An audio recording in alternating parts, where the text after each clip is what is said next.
ನನ್ ಹಿಂದೆ ನೆರಳಾಗಿ ನನ್ನೆಲ್ಲ ಗೆಲುವಾಗಿ ಕಣ್ಣಾಚೆ ಉಳಿದಂಥ ಮೌನ, ನಿದ್ದೇಲಿ ಮಡಿಲಾಗಿ ಮಳೆಯಲ್ಲಿ ಸೆರಗಾಗಿ ಜೋಪಾನಗೈದಂಥ ಪ್ರಾಣ.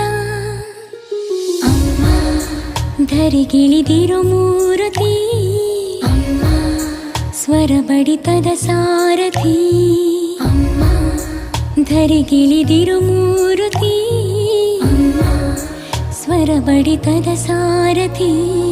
ನನ್ನಲ್ಲಿ ನೀನಾಗಿ ನಿನ್ನಂತೆ ನಾನಾಗಿ ಆದಾಗ ನಾ ಖಂಡಿತ ಅಮ್ಮ ಆ ಜನುಮವೇ ಪಾವನ. ಅಮ್ಮ ನನ್ನಯ ಚೇ